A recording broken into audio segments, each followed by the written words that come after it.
And here we go. Good morning, good afternoon, good evening. Welcome to BWTM Sports. This is it. We've got the man himself, Uncle James Ali Bashir on the line. Uncle, how are we doing? Doing fine, pretty good. Uncle, it's always good to talk to you when it comes to boxing. It's even better to talk to you when I've got a few fights right and you've got a few fights wrong. Yeah. Well, after getting so many fights right, I gotta slip on it up and down pill every day. This was my time. So I mean, for the most Uncle, part, my forecast for boxing outcomes has been superb. So well, I missed two fights. I missed the Parker Dillian White fight, which I said originally was a pick 'em, but I said Parker would edge it out at the end because of his boxing skills. But I was wrong, but I was nearly right about that. And Chisora surprised everybody. well, first of all, you know what made me make a decision about Parker? I went back to look at the Takam fight. We looked at the Takam fight. I saw Mr. Parker had no head movement, and when you attack Joseph Parker, he doesn't know how to block punches. So I thought, well, he's going to be on the end of Dillian White's left hook, and I noticed Dillian White's very good It's at. time for Joseph Parker to get himself a real trainer. Obviously, the training he has failed him, two times in two high profile fights. It's time for him to give the trainer his walking papers. Well, I've said that now. I said it for the Joshua fight. I've said it for this fight. You could say it for the Huey Fury fight, and you could say it for the last four of his fights. That I didn't see no plan B, C, D, E, F, G. I only see plan A with Joseph Parker, which is no plan. He was doing the same thing all night long. He was allowing Dillian White to old man him, basically leaning on his back with all that weight, leaning down on him, and then bullying him against the ropes. So for me, his trainer didn't say anything and allowed Parker to put himself in dangerous positions. And that left hook I could see coming from round one because Joseph Parker don't move his head. And you put pressure on Joseph Parker. And Parker, every time that he threw a shot, Dillian would catch him with the left hook. And he'd work inside. Like Dillian would catch him as he threw the shots, he'd get close inside and get time with the left hook. So I was saying to people in commentary, it was only a matter of time before that left hook landed. I said it will land and he'll knock Parker down. He went, no, he can't knock Parker down because AJ didn't do it. I said, watch and see. And it happened. Well, I think that Parker is I think he's a better fighter than what he's showing.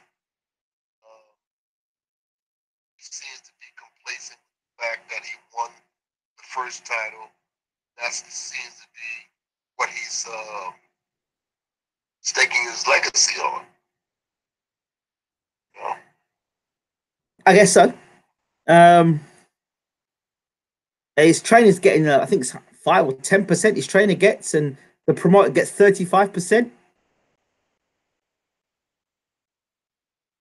Yeah, something to that nature. Yeah, Parker seems quite happy with that. Yeah, but he wants to have an outstanding legacy. I think that he needs to kiss his trainer goodbye and say, look, I got to do something else. It's not to say that the trainer is a bad trainer, but I'm saying that obviously the trainer and Parker, they're not on the same wavelength.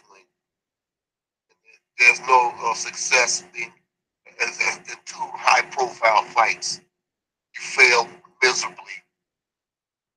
That's cause. I mean, now one fight is one thing, but to have two back to back fights failures is that is raise your eyebrow and say, whoa, something's wrong here. Well, You go from the world championship to losing a fight to a good fighter in Dillian White. I'm not taking that away from Dillian White because he's a warrior. He comes in here, he does the battle. But Parker winning the fight was not out of the question. wasn't out of question. It just seems to be that he needs a fire lit under his butt, get something done. But it's his choice, it's his choice. I mentioned a couple of trainers that would be good for Joseph Parker. I said, if I'm going to replace Joseph Parker, trainers for Joseph Parker, for different reasons, I'd have, because Joseph Parker's biggest problem is defense. His offense is okay. His defense is terrible. He's got no defense. So I said, Ronnie Shields was one. I mentioned your name. I mentioned Adam Booth. The only reason I mentioned Adam Booth was because Booth likes his sort of sniper style. When you get in and get out, get in for your punches and get out. I thought that would suit Parker's style, and might be a good fit for Parker. 3 fights. Let me think what somebody else asked for. There's some other trade I mentioned as well. And defensively, Virgil Hunter, only for defense, not for attack, and certainly not for anything else. But I thought Roddy Shields, yourself, and Booth for in and out movement, yourself, mentoring, guidance for the sport, and obviously being around the sport for a long time, and heavyweights being obviously your what they call it, speciality. So yeah. Well, first of all, you have a boxer, training a boxer, you got to have camaraderie and trust. There has to be a real trust, a real camaraderie. I mean, when you hit the switch, the machine operates. Mm-hmm. In the Parker case, it doesn't seem that way. It seems to me that Parker and Kevin Barry have hit a ceiling, and they can't go beyond that ceiling. When it happens in sport, where you've got a guy that's working with a trainer, and a trainer can only take him so far, but can't push on beyond that. That's the time when he needs to leave his trainer, and that seems to have happened. Yeah. One thing is that Parker just reduced himself as an ordinary fighter. He's not outstanding. He's outstanding because he's the first Australian heavyweight champion. New Zealand. New Zealand. I think he's blown that situation. He's becoming an ordinary boxer now. He can be beaten again. I can see him getting beaten again. Yeah, in the gloves are off. I did a review of the gloves are off, and Parker. I said Dillian Whyte is what, to me, if Dillian Whyte is allowed to do what he did in the gloves are off, he wins the fight. And he basically was bullying Parker. He was telling Parker, all right, two guys are being interviewed, and Johnny Nelson's in the middle. But it looked like it was the Dillian Whyte show. He was telling Parker to answer questions. Go on, answer the question then. So he was basically manhandling him inside the studios. So I said, if Dillian Whyte is able to do these things here, then he'll do it inside the ring as well. And Parker said, he told Dillian Whyte he was set for life. I said, if you're coming with that sort of attitude against a hungry fighter that's not set for life, that's basically like waving the surrender flag. You don't tell a fighter that you're set for life. Yeah, he's soft. He's no David too, I'll tell you that. Yeah. No David Tour. He's soft. That's why he got beat. You gotta speak a little louder, Uncle, because they're saying you can't hear you loud enough. I said that he's soft. How about now? You hear me now? Yeah, let me see what I can do for mine. See if I can crank this volume up a bit more. I don't know why it is. I don't know what the problem is. I've got my phone. Right, I've cranked it up. Let's see if it works this way. I turn the volume up a little bit more. I've cranked the volume up from my end. All right, can you hear me? Is it clear now? It's going to be louder than it was earlier, that's for sure.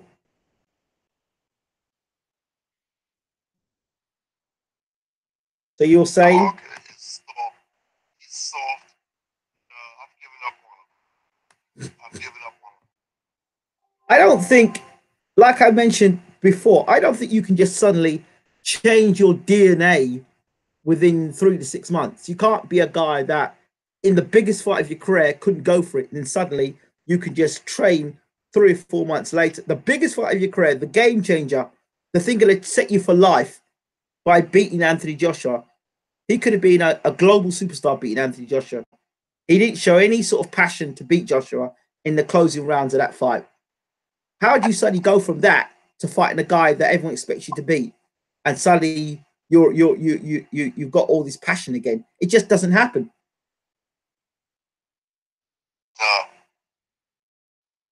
No, it doesn't happen like that. It just doesn't happen like that. He blew it. It's just soft, you know. The guy's just soft. Maybe he is set for life. He fought like he was set for life. Yeah, it's not good. It's not good. And so where does this take? Go ahead. He fought like I did. He fought like, if I win it, I win it. I lose it, okay. Okay. So where do you think now this puts Dillian Whyte in terms of the win?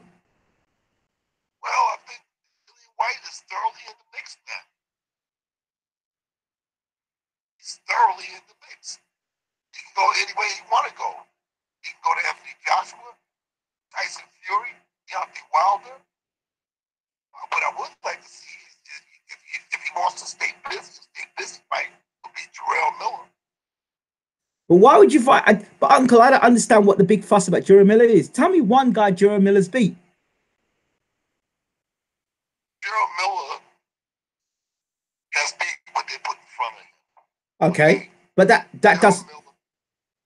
Yeah, but that doesn't equate to him fighting Dillian Whyte now. Dillian Whyte should be fighting for a world title.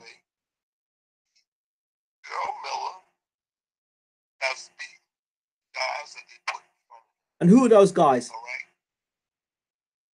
Those guys, I mean, Washington, the European kid, he just stopped. And then the fight before that, I'm just saying they were like stay busy fights, but Jarrell Miller is also in the mix. Jarrell Miller's in the mix based off his activity. Jarrell Miller should fight. Jarrell Miller should go and fight Luis Ortiz. There you go. Put them two together. Let them two fight. Yeah. Jarrell Miller was meant to fight Pulev. He was meant to go and fight Pulev. Why didn't he go and fight Pulev? Well, because White looked so vulnerable last part of the fight. That would make a good fight for Jarrell Miller and White to beat. But come on, Uncle. Jarrell Miller, let's be honest, he's big. He's big. But technically he's very poor. He's very poor. Yeah. He throws punches, he's got his head down and go, he's throwing punches. Very colorful. Yeah, okay, he's colourful. Stick him in with Luis Ortiz.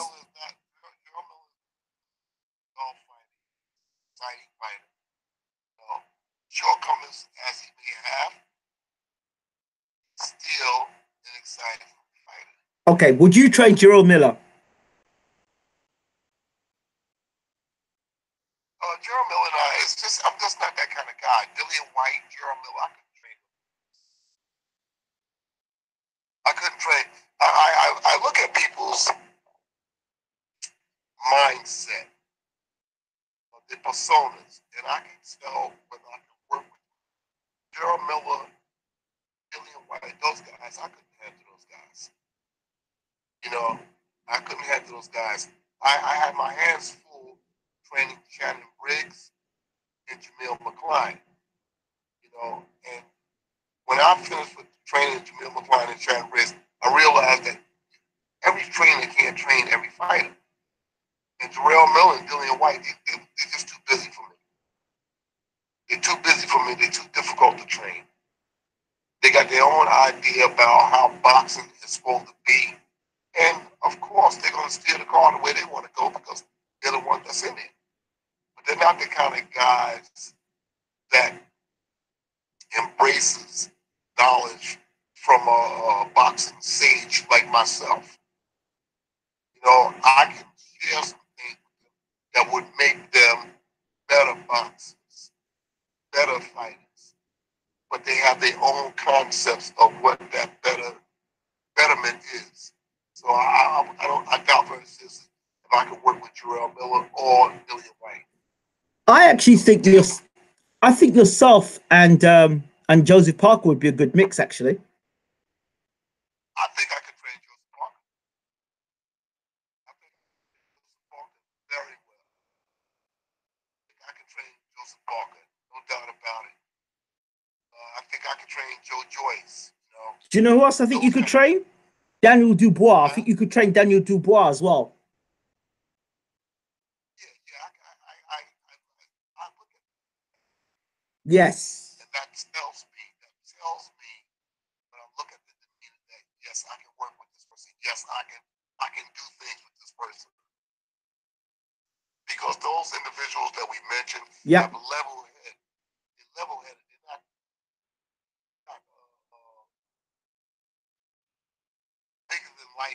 bigger than life kind of boxers.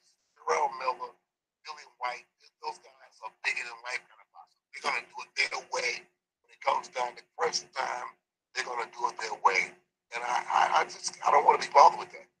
Did you hear about? I have my hands full. Shannon Briggs, Bill McCline, they were tough guys for me to train. They were very, very tough guys to train. And when I finished training those guys, I said, never again. I don't want to do that. Just too busy. And I don't like that. I like to be in a situation where the boxer understands that I am a person who's imparting wisdom and knowledge from eons of years ago. I'm coming from the 60s with this knowledge.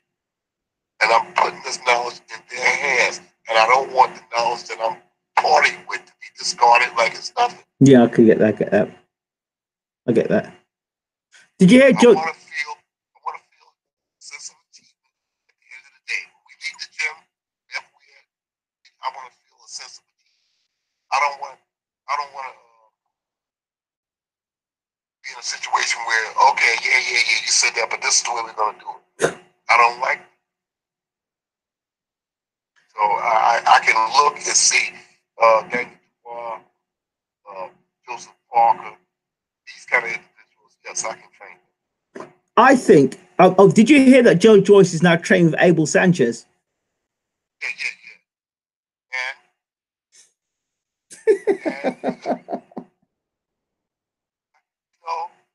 I'm just saying, Abel Sanchez is a knowledgeable guy. And maybe the boxers see something that he's seeing. But it seems to me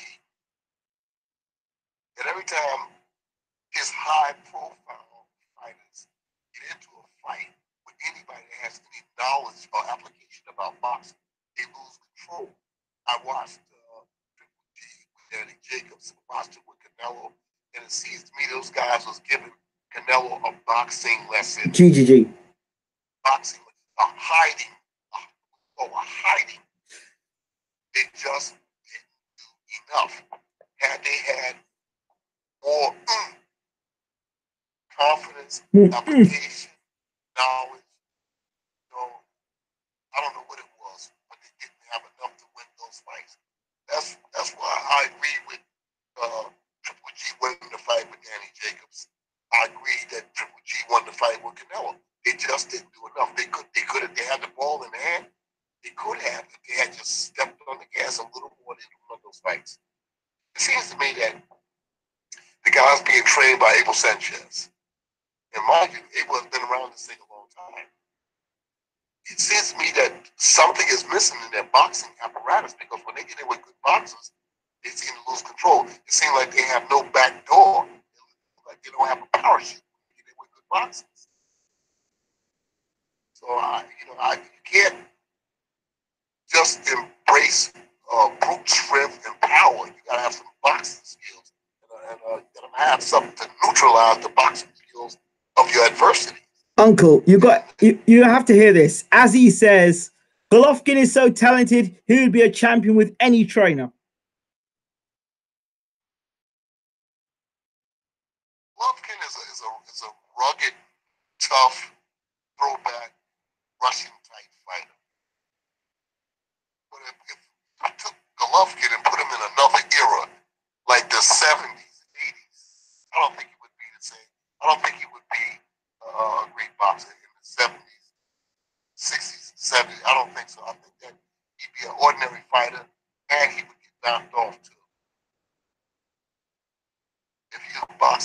guys like Rodrigo Valdez, Carlos Monzon, Marvin Hagler, you know, those kind of guys, I think he would get knocked off in the mix.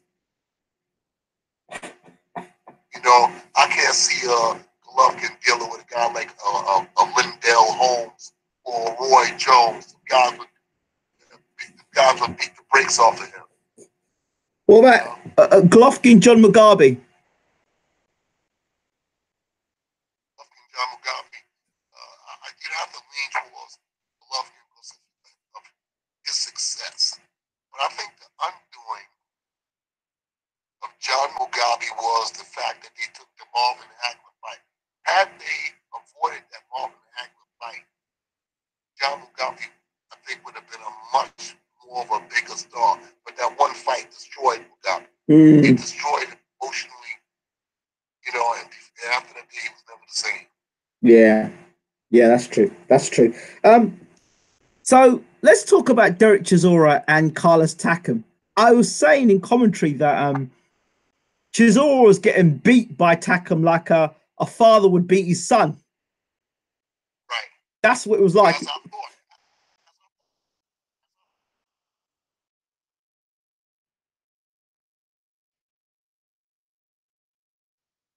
And then? I thought that. You know, but what I didn't count on was Zora having his mindset together, because his mindset said that I'm here to stay.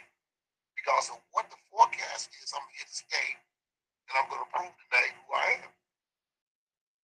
So you can never underestimate the emotional state of any boxer. And Chisora came in there with a mindset that I'm going to win thick and thin tonight. I'm going to win. That's what he did. So proved me wrong. He proved a lot of people. As he responds to you and says, we're not in the 70s and 80s. Golovkin's got to fight guys now. He's talented for this era. Well, you know, I'm not debating it. I'm not debating it at all. He's got a good chin. You know, his talent is limited. All right? Canelo and he takes proof that his talent is very limited. I still have people running around talking about Jacobs won that fight. So his talent, he has a good heart. He's tough and he's a good puncher. But his talent is limited, man. I'm trying to tell you, a guy to come in and step on the gas, they can beat him. They can beat these guys. They can beat that guy, you know? Yeah. So where does this all put Derek Chisora? Come back to Chisora. Frank Warren's talking about Chisora possibly Eddie Hearn's talking about Chisora possibly fighting Deontay Wilder. Your thoughts on that? Chisora fighting Deontay Wilder? Yes. I think that's a bit much. I mean, you gotta win over Takam. Let's take it one step at a time. But I think for him to go from Takam to Deontay Wilder is a whole different story. I think he would get KO'd by Deontay Wilder. I actually think Deontay Wilder would KO Chisora. I think White's got a better chance against Wilder than what Chisora does. Yeah, I think White has a better chance than Chisora, and not too much more of a better chance. If he can get inside on Deontay, then we've got a fight, I think.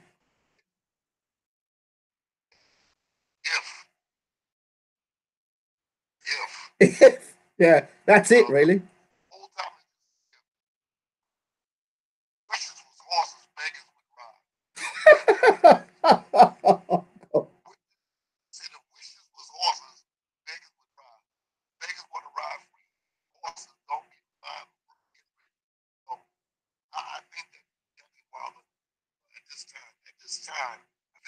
Wilder is in the driver's seat against Chisora or White. There's also news that's breaking that Tyson Fury and Deontay Wilder on deep negotiations for a fight at the end of the year. Your thoughts? It's a good fight. It's a good fight.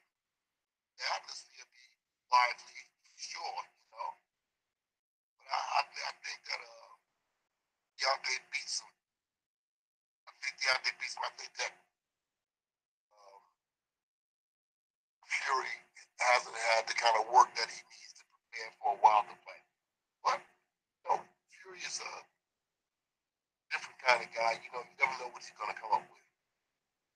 But even with what he comes up with, is that enough to beat a Deontay Wilder? I mean, he filled his way past Klitschko, but this is Deontay Wilder we're talking about. This is a guy that Deontay Wilder does not get enough credit for his achievements thus far. People say, well, he ain't fought nobody. Well, I think he's fought 40 nobodies that he not clean out. 40 of them, 41 fights. There's 41 fights, and all but one of them got knocked out. So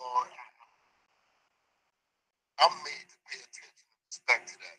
So I think people can keep underestimating him and not even pay attention to what's going on. This guy's powerful. He's dangerous. When he puts stuff together, those punches land, he puts people to sleep. I mean, you can sleep for a few hours off those punches that he lands. Can you answer this question to me? Because I'm still trying to work it out. Dillian White was able to drop Joseph Parker, and Chisora was able to knock out Takam. But Anthony Joshua needed the referee to stop the fight against Takam, and he came nowhere close to stopping Parker. Can you work that one out for me, please? Styles makes fights. I'm aware. You can't judge a mindset from one fight to another fight. We never know what's in the mind of a fighter when they step in that ring. We never know what's in the mind of the fighter after he's taken some punches, 3, 4, 5 round of punches, so you never can tell. Can't compare one situation to another situation, which he does all the time. Boxing fans, boxing pundits, boxing trainers alike.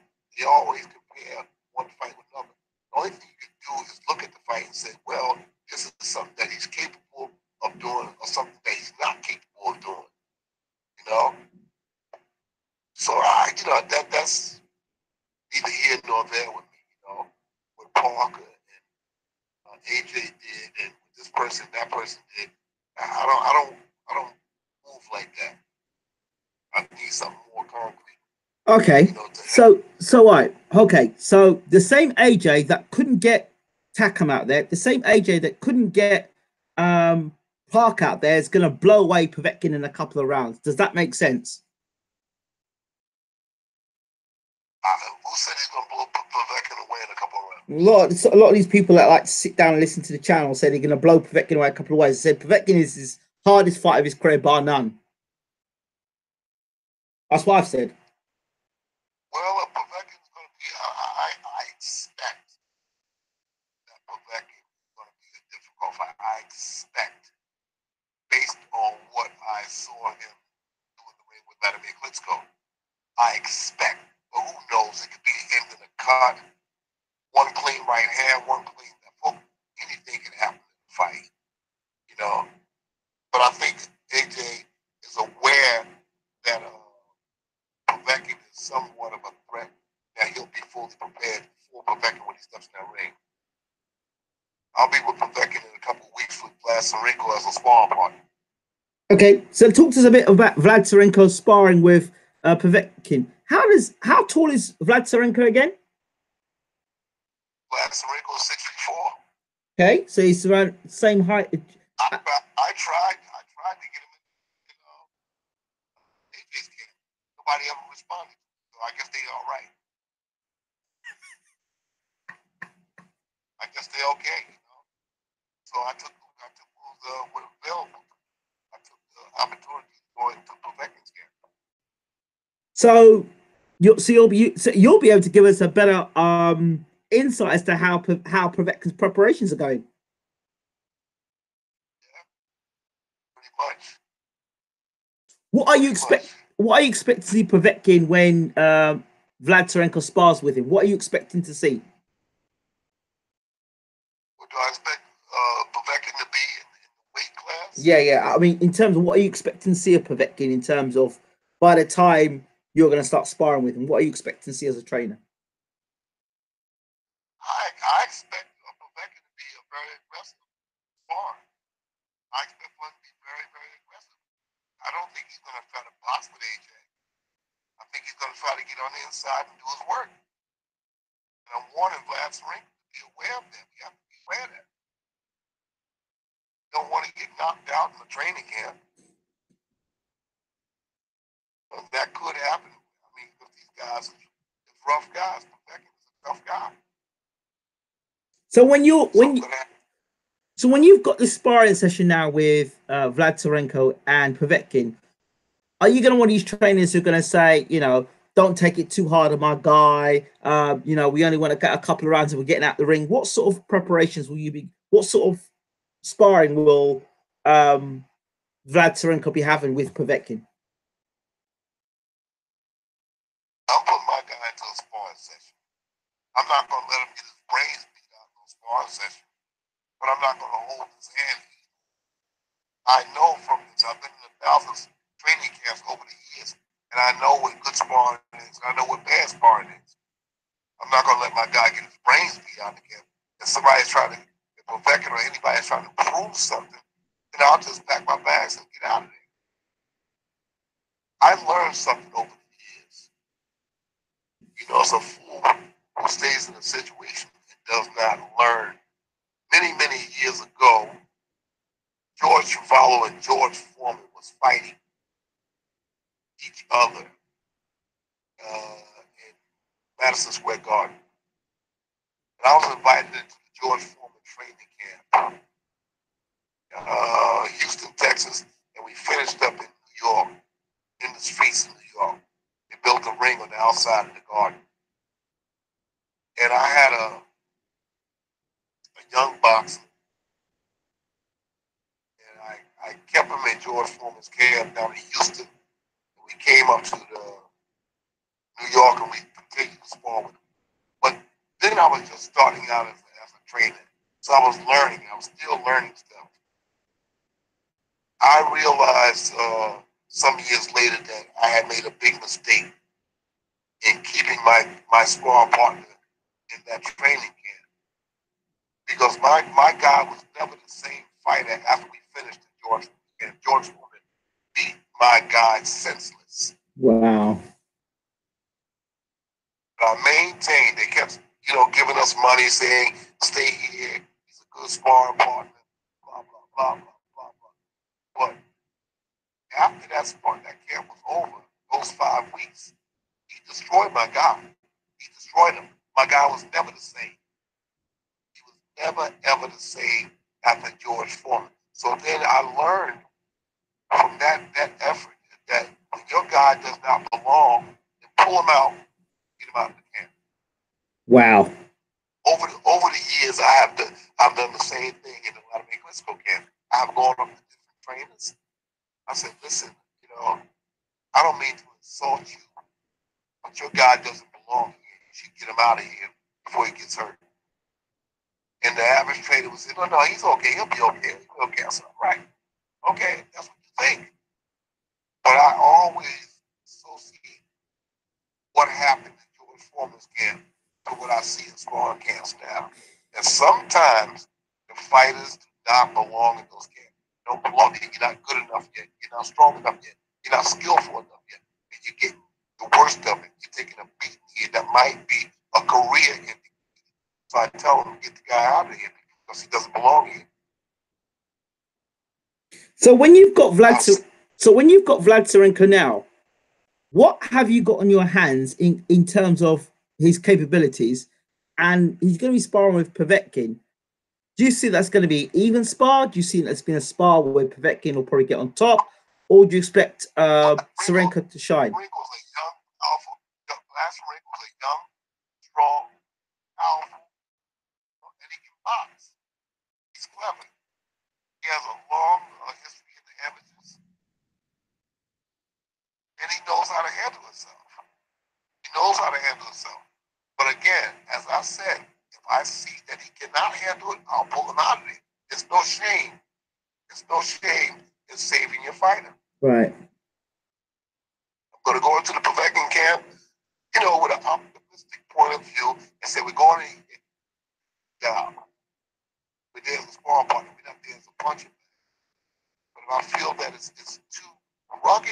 hell out of it. So after you've got this sparring, which is quality sparring you get with Povetkin, then have you got a fight lined up for Sirenko? Oh yeah, I got a couple of fights lined up, but I look at the back of the card that anything can happen. Sirenko is 8-0 with 7 knockouts, so that being a Povetkin sparring partner, anything can happen. Somebody can fall out with an injury, you know. Somebody might not show up. Somebody might have hepatitis. Somebody might not pass the physical, and they may need a Vlad Sirenko. So we enter with the thought in mind that we in shape. So why not fight? Okay, okay, okay. Any update of Ruhan Vissa?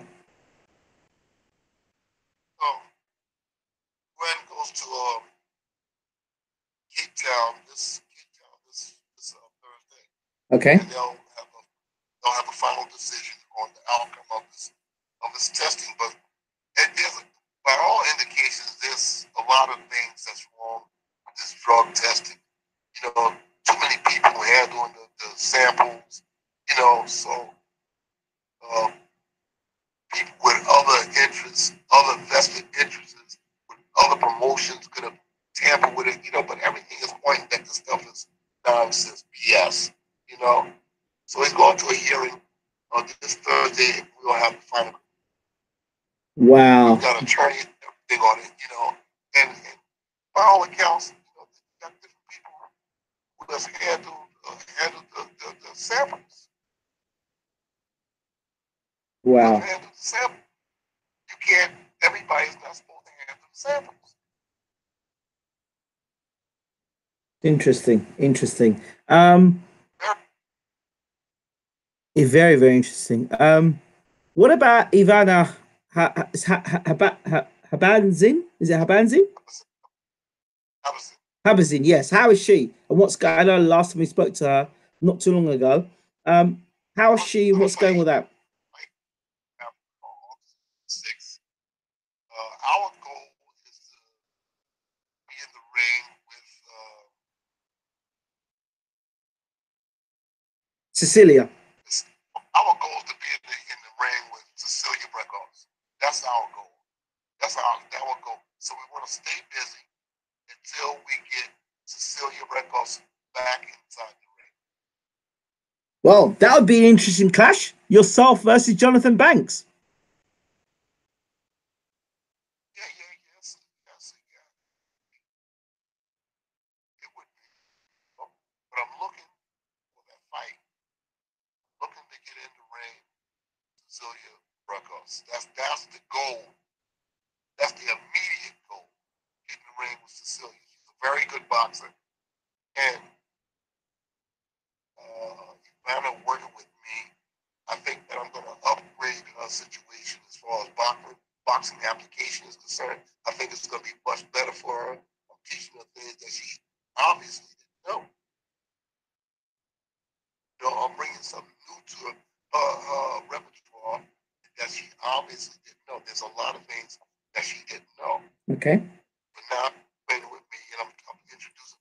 So I'm gonna try to take the fights that's coming. I'm gonna take every fight that we can get between now and June of next year in an effort to get Cecilia Brecos back in the ring.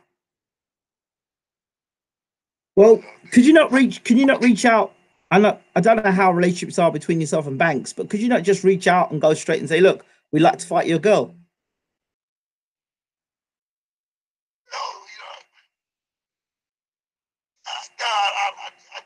I think we'll fight our way to it. I don't know what Banks' position is. I don't know what her position is with Banks.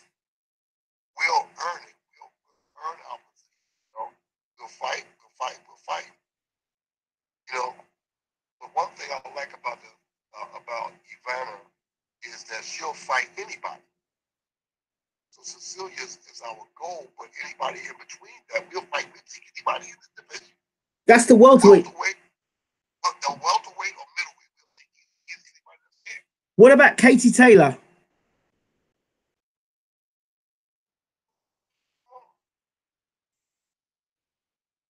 Almost Katie Way. I think she might be lightweight though. She might be a little light. She's lightweight though, I think.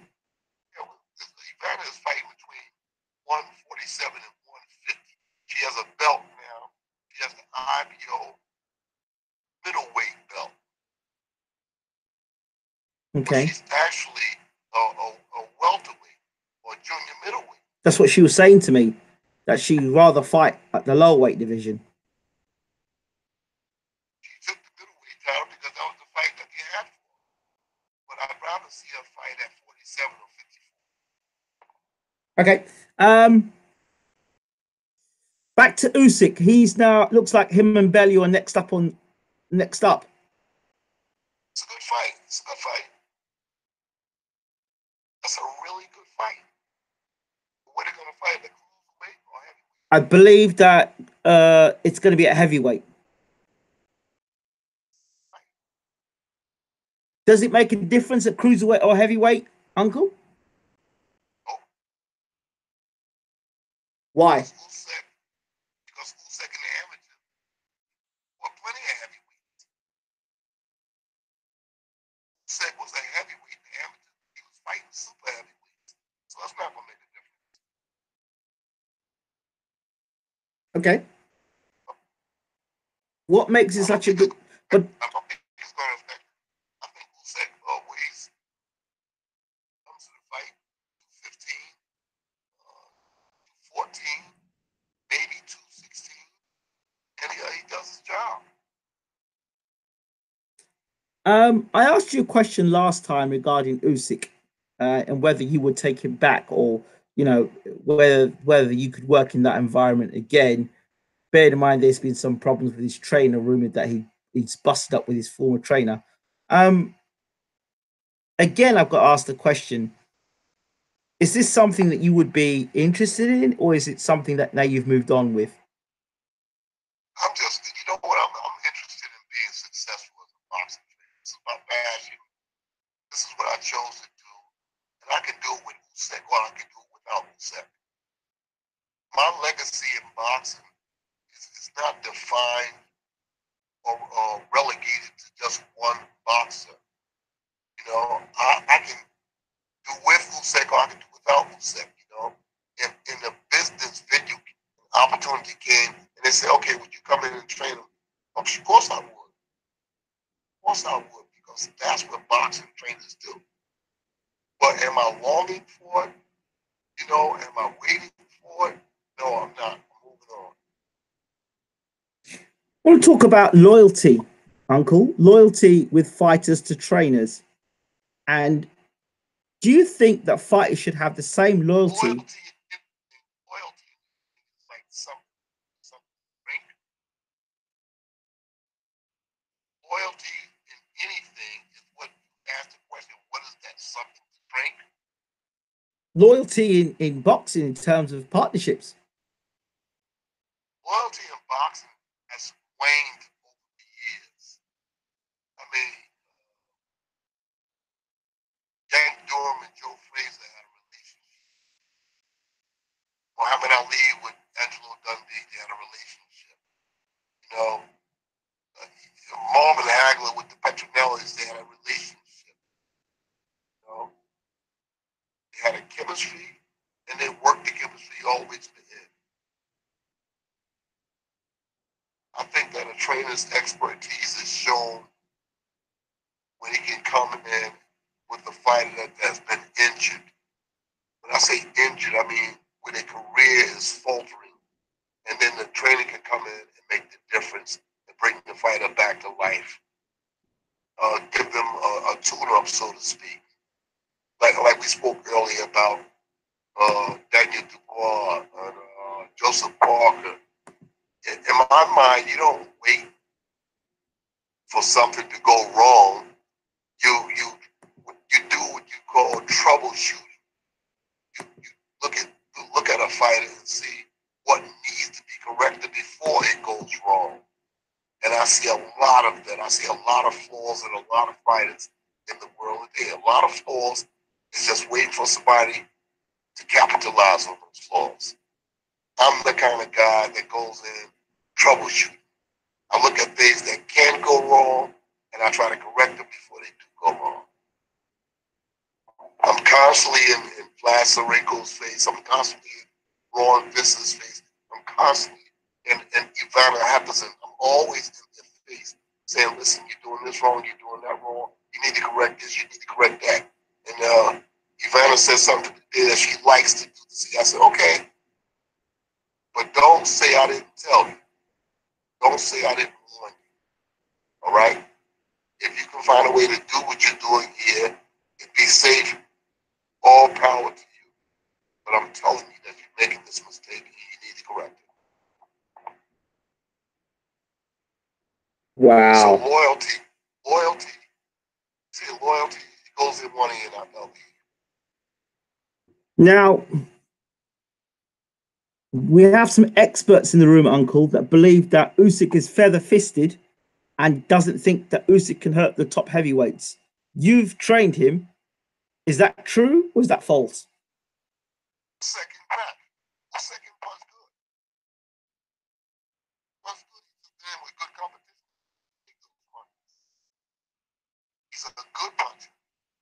But these people here that don't believe, they think he's feather-fisted.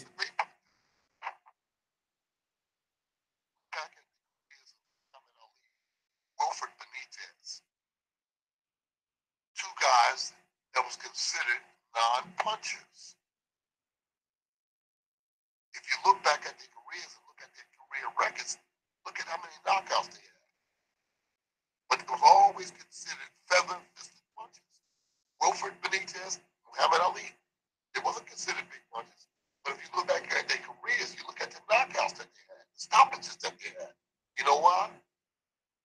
Because they brought boxing to the game. The name of the sport is not punching, it's not power, it's boxing. The name of the game is being able to box, to get in, to get out, to inflict damage without consuming a lot of damage. That's the name of the game. So, you know, they've got to understand this is the sport of boxing. Usyk is a fine boxer, and he's going to get a lot of KOs simply because people can't keep up with it. When the punches is coming from different angles, like they did, fast like they did, then ask the guy that's taking those punches, is these punches effective? Usyk is a hard puncher. You know, I don't know how much power he's going to have at heavyweight, but he don't need a lot. I just pointed out Wilfred Benitez and Muhammad Ali. Go back and look at their records, look at their career knockout ratio, and you'll find out they had a lot of KOs, but it came as a result of fine, pure boxing. Uncle, another expert in the room has said, Michael C says, Usyk doesn't sit down his punches. He ain't knocking no decent heavyweight out.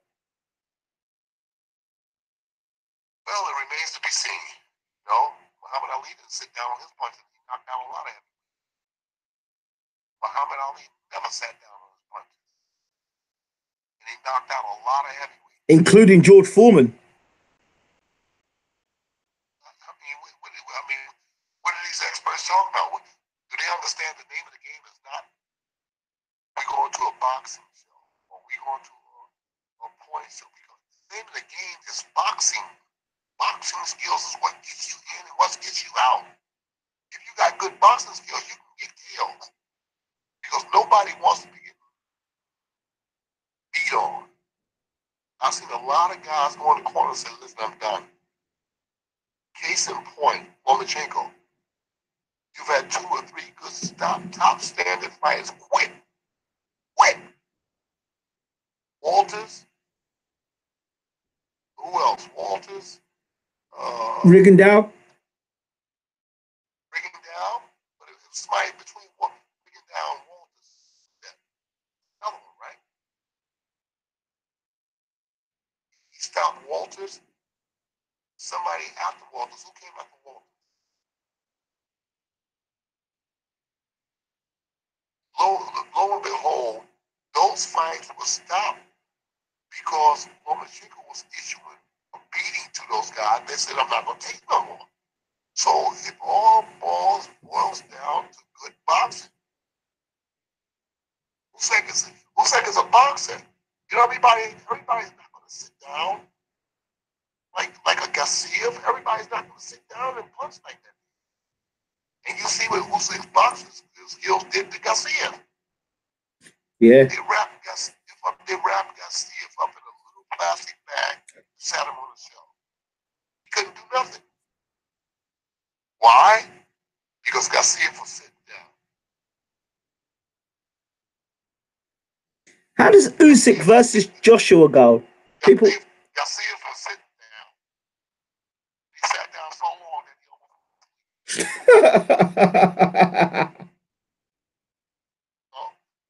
So Usyk was boxing. Usyk did what the sports defined. I don't blame Usyk for that thing. Because at the end of fighters' careers, nobody's with them. Nobody's lived with them. The only ones that's lived with them is their wives, their caretakers, or the people that love them. Yeah. Nobody's there and put those boxes with those careers on. Agreed. So I agree with Floyd Mayweather. The name of the game is boxing. Without being here. Agreed. Totally. If you can appreciate the beauty of the art of boxing, you get caught up in knockouts. Everybody wants knockouts, knockout. And I like knockouts too. I like them when they come from somebody training to knock people out. Somebody that's paying their dues to get the knockout. Not somebody that's coming in there and bowling over people and knocking them out. Skill. Again, how does he do against AJ and how does he do against Wilder? Usyk. Again, because of his boxing skills, I put him right in the front seat with AJ. Parker showed that. Parker showed you how you compare with AJ in your boxing.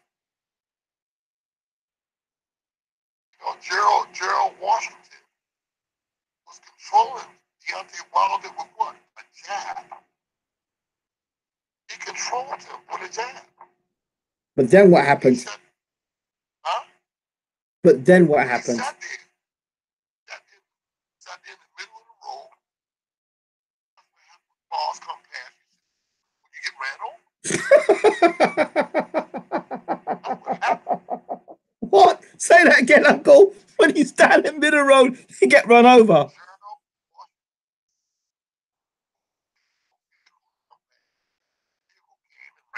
You sound like Dwyer, Uncle. You sure you don't watch Dwyer videos?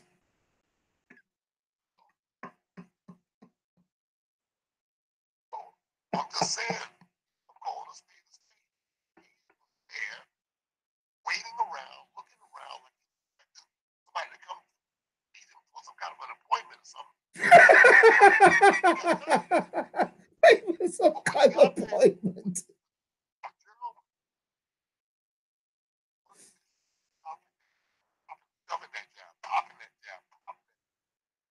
Wilder wasn't nothing.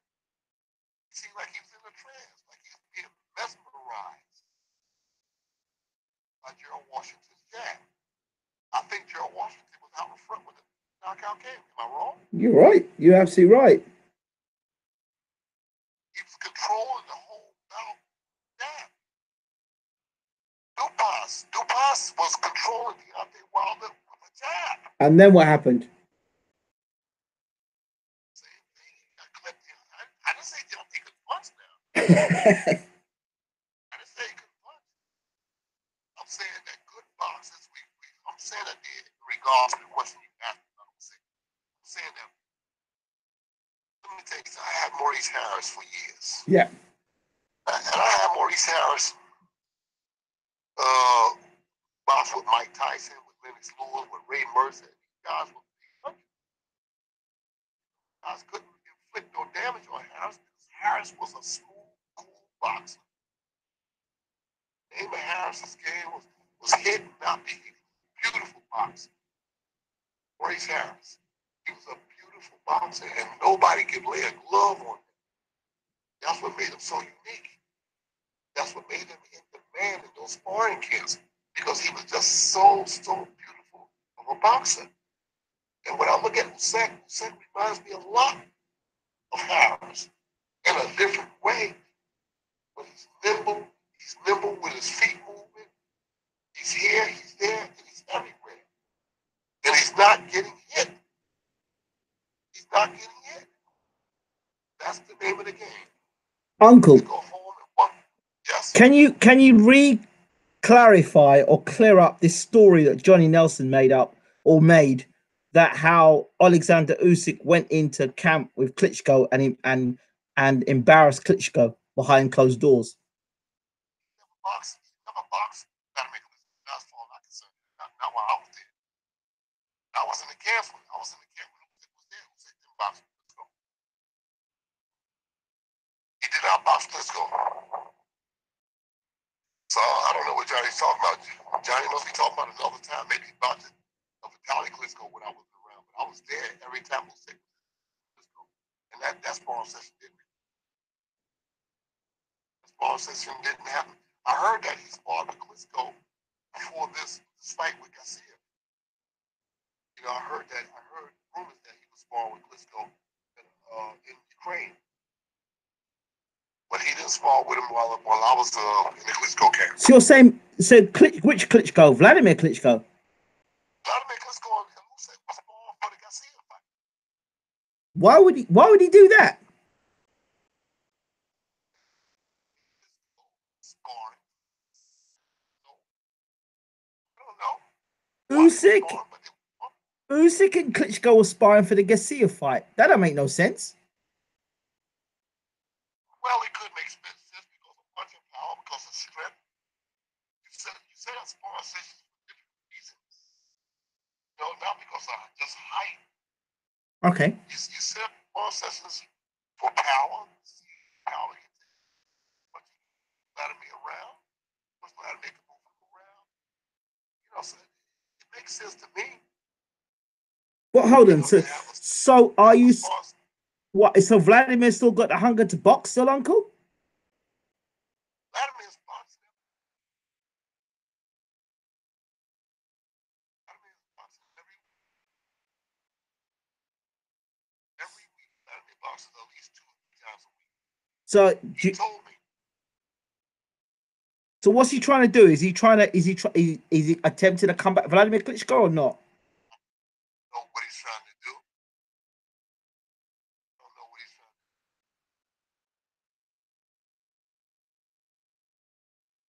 Wow. He boxes. He told me. I spoke to Vladimir 2 weeks ago. He told me that I'm boxing 2 or 3 times a week.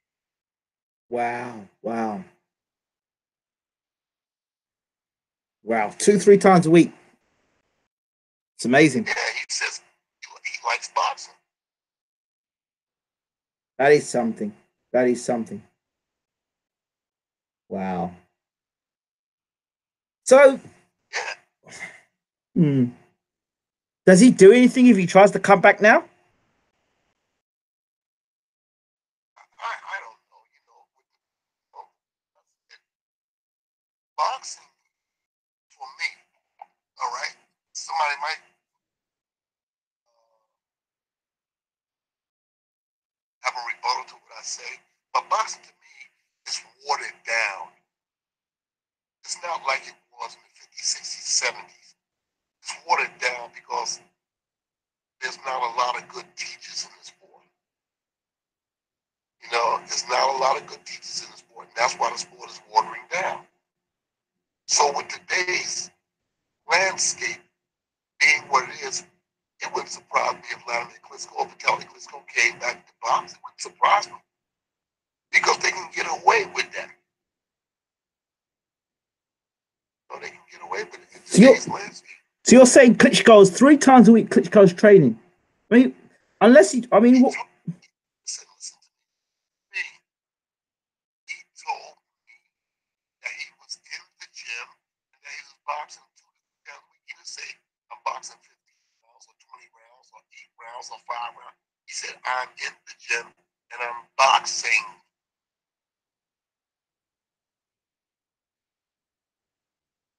Okay. Yeah, that's what he told me. So he stays in shape. You can look at him. You can look at him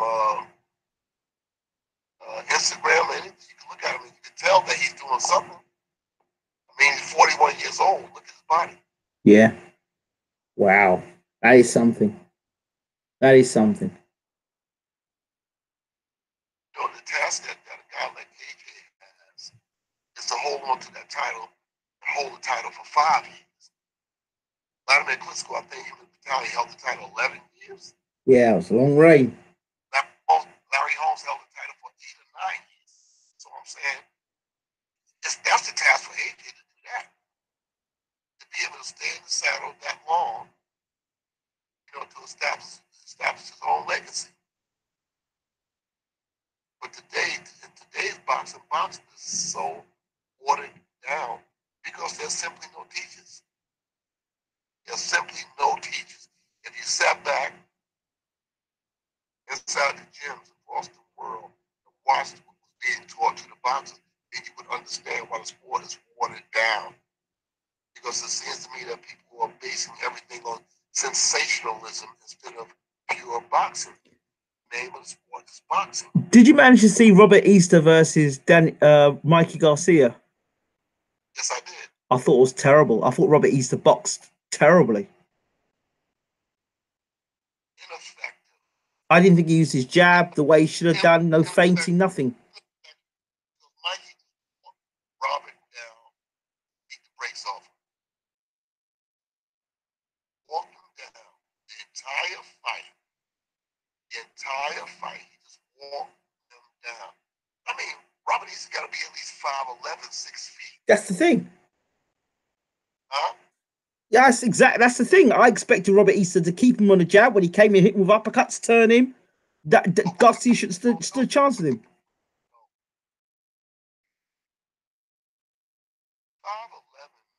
5'11", 6 feet, whatever he is. At 135, it must take so much to get to that weight. Yeah. I mean, it must take so much. Like I said earlier on, I said that Mikey Garcia was better suited at 135 as opposed to Robert Easter because it reminded me of Corrales versus Mayweather. I made a bet that Corrales, I bet the fight. I didn't bet who was going to win that fight. I bet that the fight would go the distance. That's what it was. And the night that fight came on, I remember watching HBO and Corrales. You know, the guy was talking tonight live on HBO. You know, Diego Corrales versus Floyd Mayweather, and it was talking, and they put the camera on Corrales inside the locker room, and he was eating a club sandwich. He was eating as the show was coming on. I said, oh my God. And I started calling people saying, hey man, I want to withdraw my bet. They said, no, you can't withdraw your bet. And I said, yeah, I can withdraw the bet because the fight ain't happening yet. So I'm going to call them and no. They said, no, this bet is on. I was trying to withdraw my bets. When I saw him eating that club sandwich before the fight started, there was red flags. This guy struggled to make that weight. He struggled to make the weight. So then I thought about that when I looked at Robert Easter, how his cheeks look so sunk in, you know? It's like he's starving himself to get to 135. You know? Like he's starving himself. You notice that when Roberto Duran left 135, he went straight to 147. I think Shane Mosley did the same thing. Yep. He left 35 straight to welterweight. He didn't stop at junior welterweight. No, went straight to welterweight for Oscar De La Hoya.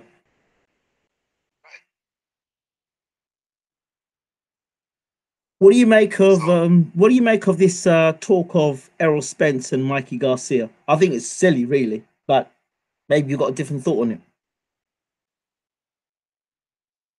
You know, I have a lot of regard and respect for Mikey Garcia because Mikey Garcia is running to a situation that everybody else seems to be running from.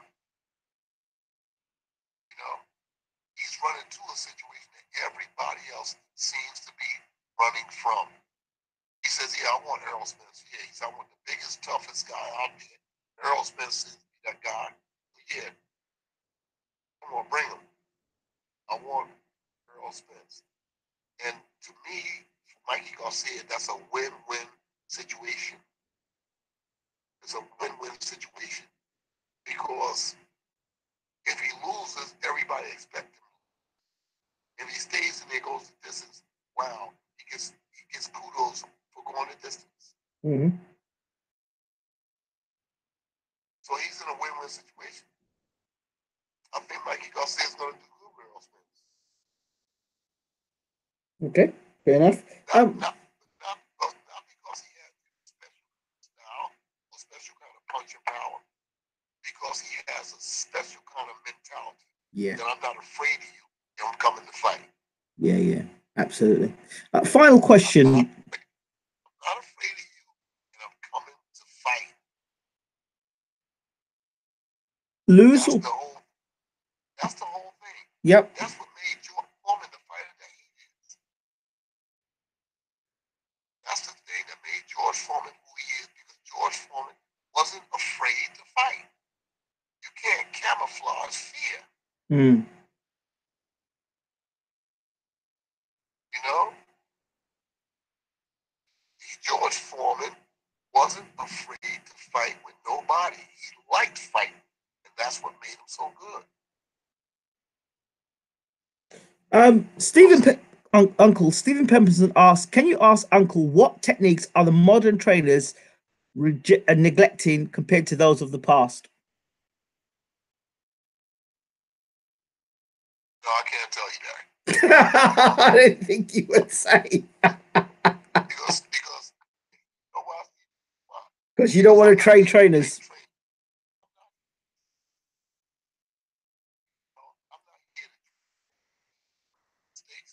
Because I don't know when they're going to be on the other corner for me.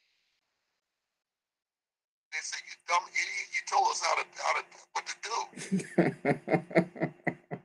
So if they don't get themselves under an old school trainer, that's some glorified bad boy, you know, an old school trainer, tooth and nail teaching the fine art of boxing. They don't do that, they'll never learn the sport. Everybody and their mother thinks that they can train boxers. I mean, they look like these guys are brought up out of the woodwork, out of the woodwork.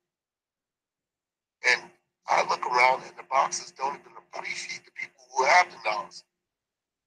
They align themselves with people that can't help them. I think Usyk is going to do a fine job in the cruiserweight division because of his boxing skills. You mean the heavyweight division? Huh? You mean the heavyweight division? Yeah. You said cruiserweight. I'm in heavyweight. Yeah, okay. I think he's going to do a fine job. I think he's going to be all right. For specific reasons that I won't mention here on this show. I know what makes him. I worked with him for 8 years. I was there in the very beginning. I know what makes him. I know what makes him tick.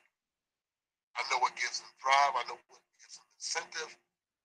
And I'm telling you, he's going to shake up that heavyweight division. Somebody says that Usyk gets KO'd by Bellew. Usyk gets KO'd by Bellew. I don't think Usyk gets KO'd by him. I don't think he gets KO'd. Bellew's a tough fighter. I like though. Bellew's my man. I like though. But I don't think nobody KOs Usyk. Usyk is slippery like butter. Del Boy says, "What's the point when he calls himself a boxing sage but don't want to give the knowledge? That's very hypocritical." He continues by saying, "Knowledge shouldn't be a gate kept for select few or for money." Well, I don't call myself a boxing sage. Others have called me a boxing sage. I don't call myself nothing. But I think after 48, 40 years that I am a boxing sage.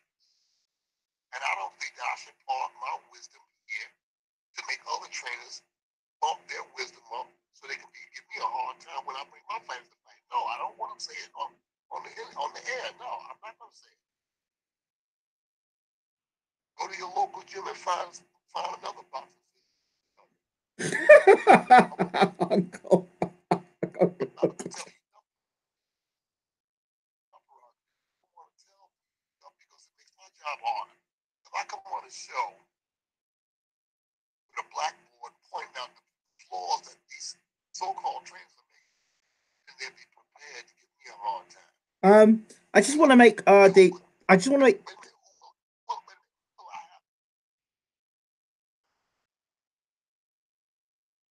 There's a lot of flaws being made in boxing. I see it every day. Little things. There's little things, boxing matches that wins or loses a fight. And I see little things, right? Into the big stuff here. But I see little flaws that's being made in the tutelage of boxers. And I say, oh my God, these guys are making so much things. So it makes my job easier to capitalize on. So excuse me if I don't do what you guys expect me to do, but I'm not doing that. I just want to make something clear that this call is coming all the way from South Africa, and we're on Viber doing the call. So for those smart asses out there, this is a call coming on via Viber, and it's from South Africa. So that's why it sounded the way that it sounds. Yeah, I'm in South Africa. Okay, there we go. Yeah. I just left Croatia before I got here. Before I got here to South Africa, I was in Ukraine working with Vlad Sirenko for a couple of weeks there in Ukraine. Vlad Sirenko would be joining me here in training camp. In just a week or so, he'll be here in South Africa, coming in from Ukraine. But I stopped off in Ukraine, worked with my Vlad Sirenko, and then I traveled from Ukraine into Croatia, where the people there appreciate me so much that they're going to open a precision craft international training camp there. Wow. So, yeah, that's how much they believe in. That they're going to open up a precision craft international training camp in Croatia, Zagreb. That's where they're going to open. Uncle, when that happens, let me know so I can come and bring my camera with me. Yes. Yes. They took me to show me the facility, show me the plans.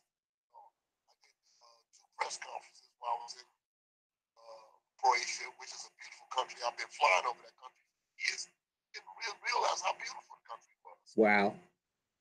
But the people there have so much respect for me, so much respect for my knowledge, so much respect for the work that I've done over the years of boxing, that they want to put up an international precision craft boxing international training camp where I can invite people from all over the world, because Croatia is 2 to 3 hours from Germany, Austria, Spain, Italy, France. Croatia's right there. So, those people are really, really looking up to me to do a good job. And I pray to God that I have the strength and the ability to come through for them. That is exciting. Just let me know about that. I definitely want to go and film that. I'll let everybody. Two questions to close off. What are your thoughts on Tyson Fury versus Alexander Usyk heavyweight?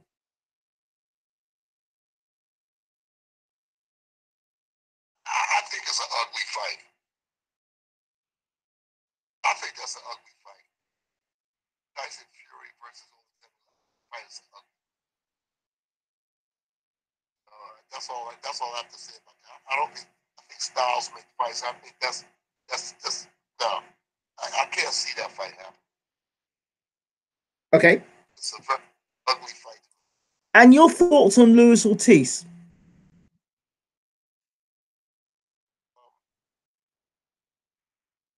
Luis Ortiz is Luis Ortiz. I think that he's still in the mix. I think that he's deserving of another shot at the big time. I think Luis Ortiz Ortiz and Jarrell Miller would be a good fight. I don't think that Dillian White should have to fight nobody else. I think Dillian White deserves now a shot at the heavyweight championship of the world. Thank you, Uncle. That's exactly what I said. Exactly. I don't think he has to prove anything else. I think that he earned the right off this victory of that against Parker. I think he earned the right to qualify to box for the heavyweight championship of the world against Deontay Wilder or Anthony Joshua. One of them have to give him the shot. I don't think he should take another fight. I agree. Because he rolled the dice with the Parker fight. Yeah, I agree. He stepped up, took the fight. Stepped up, took the fight. I think he deserves that shot. I'm going to very quickly flip the story. Joe Joyce, I just don't see it. He knocked out Leroy Thomas, but because he knocked out Leroy Thomas, suddenly Joe Joyce is a world beater. Where's all this coming from? Joe Joyce? Yeah. I think Joe Joyce is a guy that's willing to prove himself. He just needs the venue, to do it. But I think Joe Joyce is deserving of shot. The guy comes into the pros and says, look, I want to fight this guy. I want to fight that guy. I want to fight this guy. I want to fight that guy. I can understand guys saying, no, you haven't earned the right. That's one way out. But you can't knock Joe Joyce by saying, hey, I saw somewhere with Joe Joyce saying, hey, I want to fight Jarrell Miller. I want to fight him. And Jarrell Miller probably said, man, I done worked all this hard to get up here. I'm not going back to fight Joe Joyce. He got 3 more fights. But the same thing happened with Lomachenko. Yeah, I guess so. He came in the pros for 1, 2 fights and said, well, I want to fight. Joe Joyce is doing basically the same thing because the clock is not on his side. Yeah. That's right. He's trying to achieve a lot in a little time. So he says, I want to fight Jarrell Miller. And I'm expecting him to call out some other names. I'm expecting that. He's not a bad fighter, He's okay, but every time somebody wins a fight, they call Joe Joyce and say Joe Joyce should fight this person. Joe Joyce should fight that person.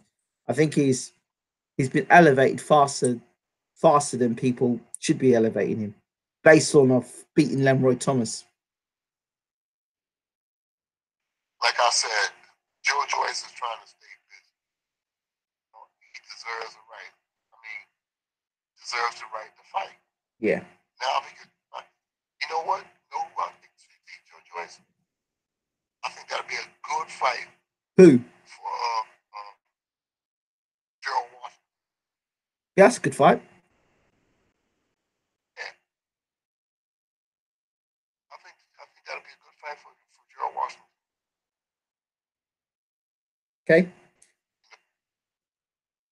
I think there's a couple other guys there. Even Jarrell Miller. Yeah, I think it's a good fight for him. Look, I think if Joe Joyce asked for him, I think Jarrell Miller should take it. I think so too. Jarrell Miller not in a prize situation where he can say no to that fight. Jarrell Miller, I can see him taking that fight. I don't think that he's going to take it. But Joe Joyce calling him out, take the fight. Absolutely. If you're really interested in establishing yourself as a front seat contender for the world heavyweight champion, you take Joe Joyce and say, come on, I'll slap you around. I'll beat you up, and then what y'all gonna say? So that remains to be seen. Joe Joyce is a good fighter, and I think that he wants to prove that he's a good fighter if he can get somebody to fight him. Okay. Final question. Dave Allen.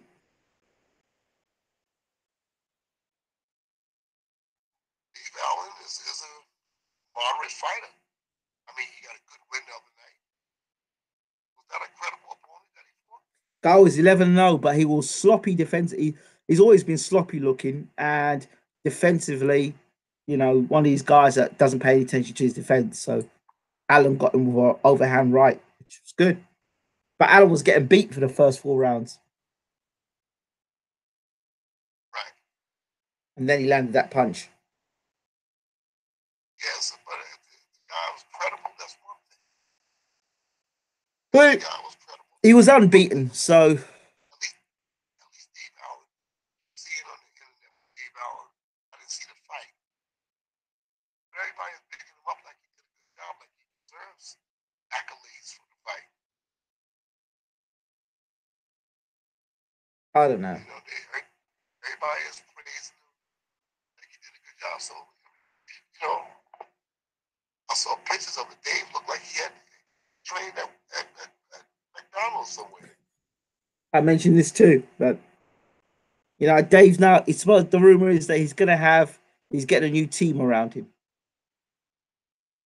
Dave got a new team around him. That's what he's gonna have after the win. But the week before that, he was retiring from boxing. I don't know. You tell me, Uncle.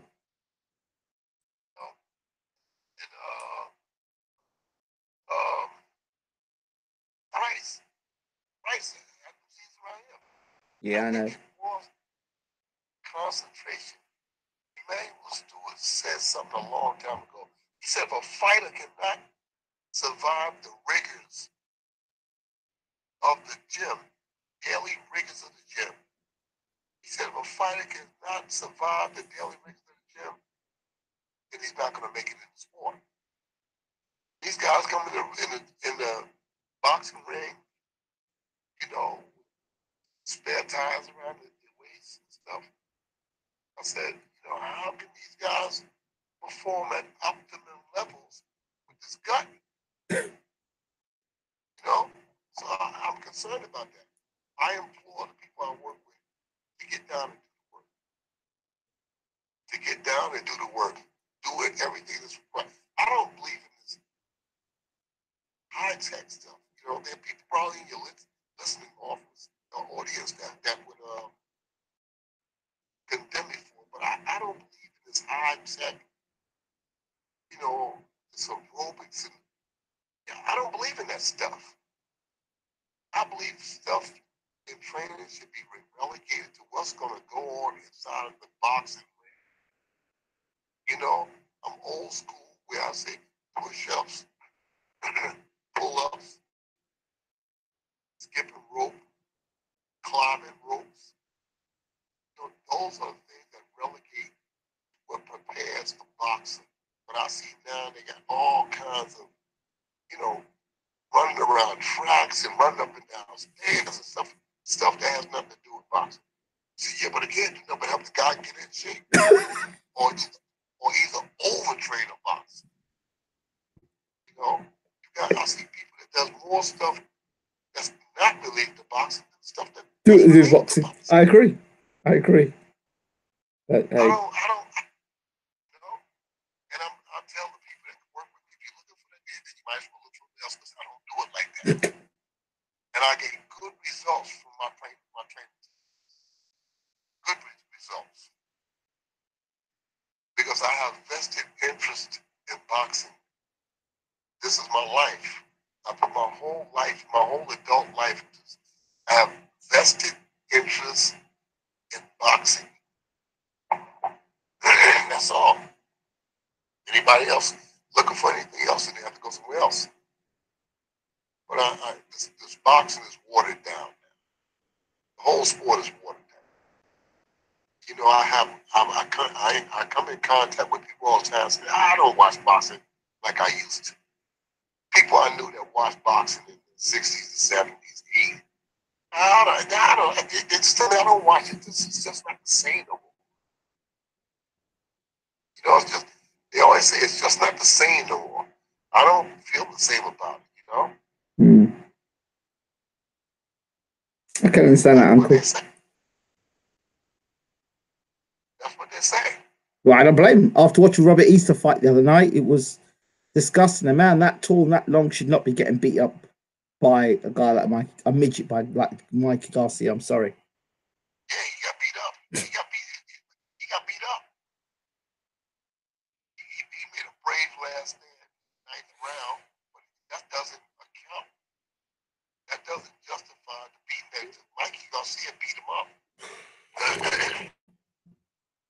That's a waste for me. That's a waste. What's that was the big waste of space that was. I got all that height, got all that reach, and you let a midget come along and do that to you. That's just terrible.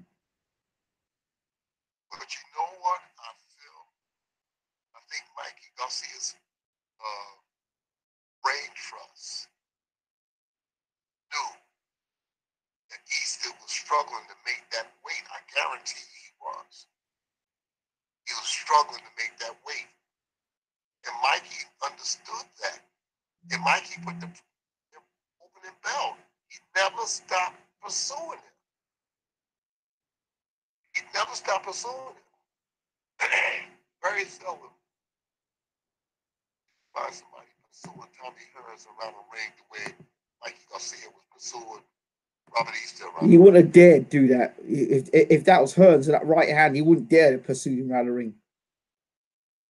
Even Tommy Hearns' jab, even his left hook to the body. That's what I'm saying. Hearns would stand his ground and dare you to come knock your head off. Come on. But Robert Easter came out backing up, trying to get room to use his height and his reach. He came out from the very first round, backing away, trying to use his height and his reach. But Hearns wouldn't have did like that. Hearns would have stood his ground and said, come on in if you want to. He closed that thread at right hand like he did against Roberto Duran. Well, like when I ran Barkley, he was giving Barkley a beat. Yeah. He was giving Barkley a beat.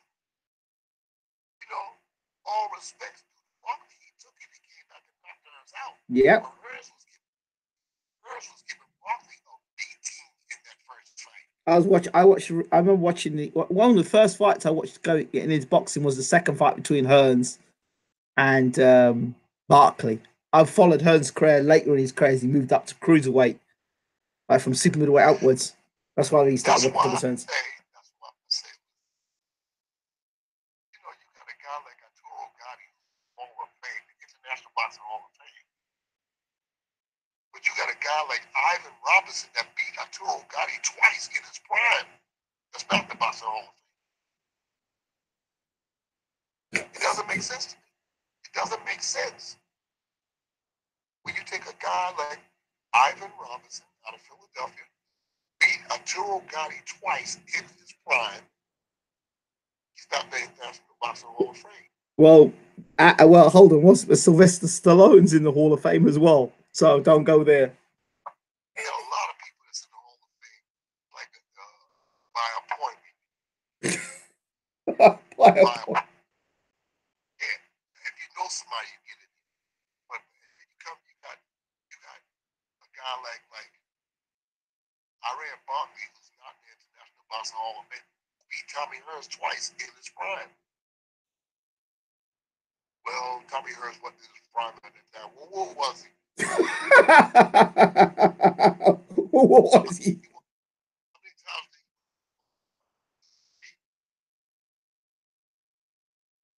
Yeah, this what Barkley did. He beat Hearns twice. So if Hearns is in the Boxing Hall of Fame, why isn't Barkley? I'm trying to connect the dots. I'm saying, you know, it doesn't make sense to me.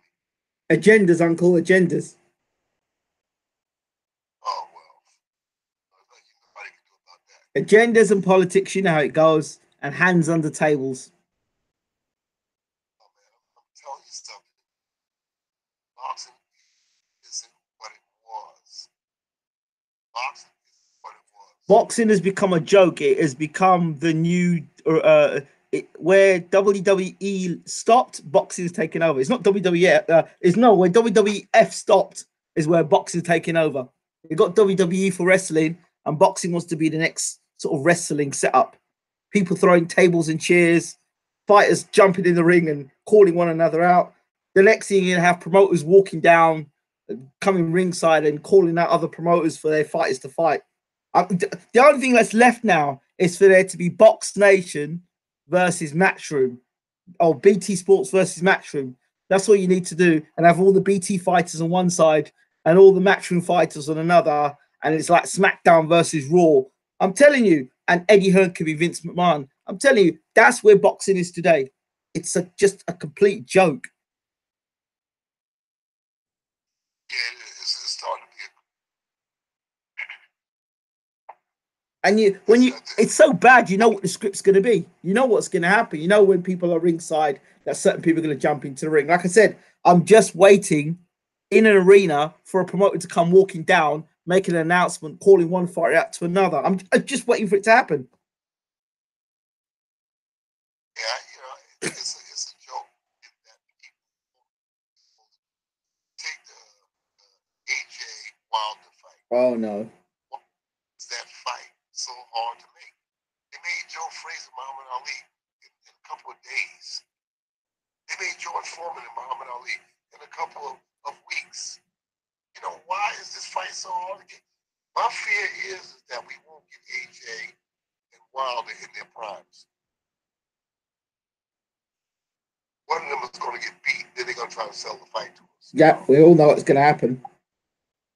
Yeah, I want to get them right now while they're in their primes, right now. Let either one lose to the other. But I want to see the fight now. I don't want to see it when they lead it. Somebody will knock one of them out. Because very rarely do fighters be the same after they get knocked out.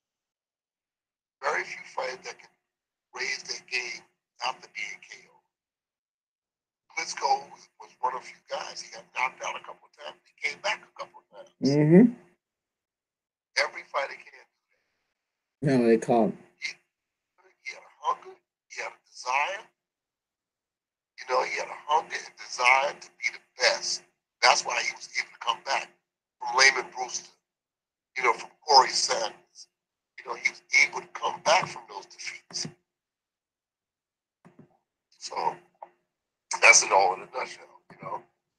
A lot of guys, we won't, like the Earl Spence. We can't see Earl Spence fighting the best fighters right now.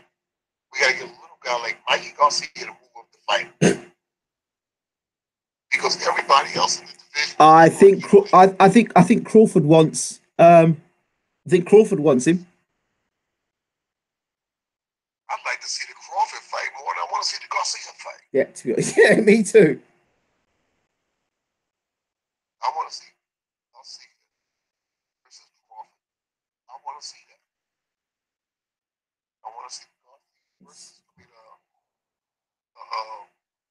Spence versus Crawford right now. Right now, I want to see it. I personally think there's too many people in the boxing world today that spend more time watching the old WWE. That's what I think. WWF, in fact, that's what I think. World Wrestling Federation. That's what it is. So you can see all the characters. What's Anthony Yard doing? Well, that's quite nice, Uncle, because now you're breaking into my exclusive. I'm going to be going and seeing them tomorrow, actually. Tomorrow, Wednesday, I'm going to be spending some time with them. He's ranked #1 in the world as well. I don't know. They got a world ranking. I guess he's probably #1 by the WBO now. Well, he's in the light heavyweight division. He's got plenty of work down there. He has. He's got plenty of work in the light heavyweight division. There's some names, mainly the Russians that's sticking out. That Bivol, Kovalev. Kazakhstan, right? Yes. Kazakhstan, Bivol. Who's the other one? Kovalev, Stevenson, but Bertibiev or Bertibiev. Better beef, yeah. Work is there. Now the question is Yard ready to step up? Well, I think he only had 10 amateur novice fights, right? As 10 amateur novice fights. That's what he had? Yeah. That's why I believe they're managing him the way that they are. And they're not rushing him. You know, he's in the #1 spot. What is he gonna do? He puts the spot on. I think they're gonna I see what they're trying to do. I see exactly what they're trying to do. So I think they will take the. I've got no doubt they will take the top fights. I do believe they will, but I think it's timing with them. Listen, a mindset is a mindset. I always go back. Tim Witherspoon is a guy with no amateur background, with 13, 14 fights, I believe. And he took on a prime-time Larry Holmes and went 15 rounds. And to this day, there's still debate about who was the real winner of that fight. I had Holmes winning the fight, but it was very close. I had Larry Holmes pulling the fight out inside the last 2 rounds. He pulled the fight out. But the fact of the matter was that Tim Witherspoon didn't have an amateur background. He didn't have an amateur pedigree. And he came in and boxed Larry Holmes. I think he had 14 or 15 fights when he fought Larry Holmes. And at that time, that was amazing. Okay. That's amazing. You know, that was amazing for him to come and box Larry Holmes the way he did. Mm. And now, you know, people come into the sport, they have small backgrounds in the amateurs. Say, oh, they're not ready for it. And they baby them all with the 25, 30 fights. I don't agree with that. I don't agree with that. Okay. That means nothing to me. That means nothing to me. When a guy comes in with 30 and 0, you know, 30 and 0, when you have now, I mean, when you fought John Q. Public and Harry the parking lot guy, that means nothing to me. I want to see guys that have some credibility on the record, you know, because I'm around with the era from Witherspoon, David Bay, these kind of guys came into the sport, and they came into the sport roaring. To this day, I say that Don King gave the best undercards because you always had a live stacked undercard with Don King's fight. Nowadays, you don't have an undercard. You have a bunch of no-name guys on the undercard, and you only have one main event. Don King had a main event every fight. I take it that you're going to be buying Daz then. Huh? I take it you're going to be buying Daz then. I can't hear you. I said, I take it you're going to be buying Eddie Hearn's Daz in America. If it's good, yeah, I'll be with it. All right. If it's good, I'm saying, I'm a boxing trainer. I do this for you. But I'm not that enthusiastic though. When I miss fights now, it's not a big thing. Yeah. It's not a big thing. It's not a big thing to me unless I plan to oppose the person boxing. But I remember it was a time when I didn't miss no fights. It was a time when I knew every person in the top 15 of every division. And I'm not like that no more because the enthusiasm is not there. I agree with you on that. I agree with you on that, Uncle. The enthusiasm is not there. The work ethic is not there. The knowledge is not there. I used to enjoy listening to the trainers in the corner when they talk to the fighters. Not anymore. But now, it's not the same. It's just not the same. Got a lot of rah-rah cheerleading in the corner. And the fighter goes out the same way. You watched the fight with Robert East the other night. Did you listen to the corner? No, I didn't. I had the volume down. I'm going to go back and listen to the corner. I don't expect to learn much. Yeah, I mean, you know, they're telling me you got to put your punch output. You got to go more punches. You got to do this. You got to do that. But how? How can you tell me how what to do? Well, if he hasn't been doing it in the gym, he's not going to do it in the fight, is he? Well, like I said, the guy's 5'11", 5'11 and a half, somewhere around there. He looks pretty tall for 135, like a skeleton. Yeah. And Mikey Garcia and company knew that we'll put the pressure on this guy for 6, 7 rounds, and we'll own him. That's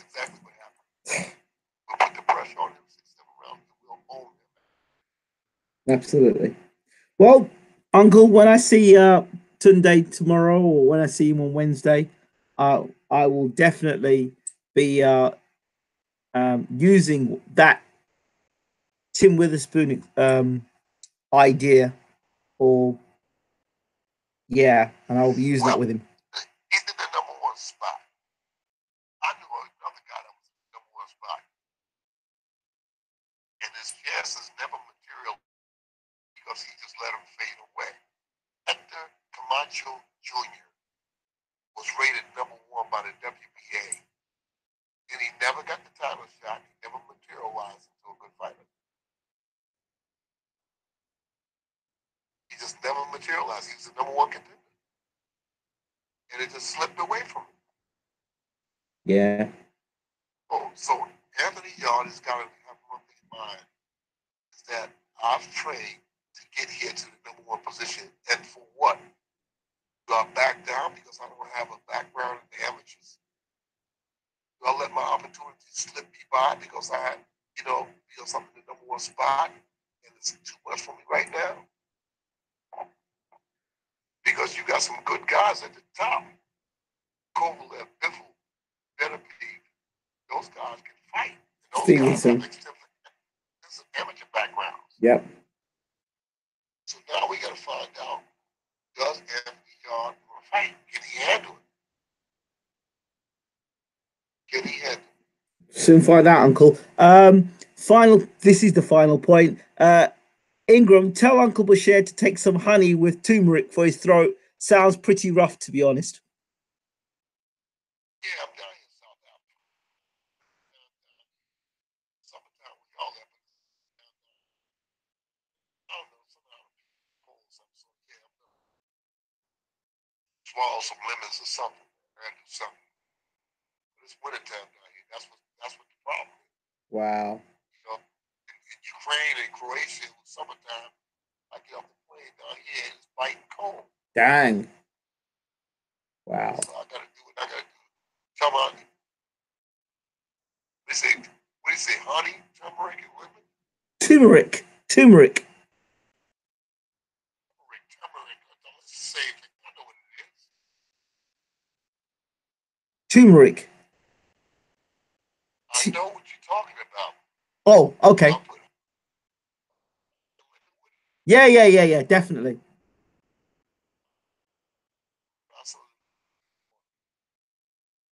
Okay, Uncle.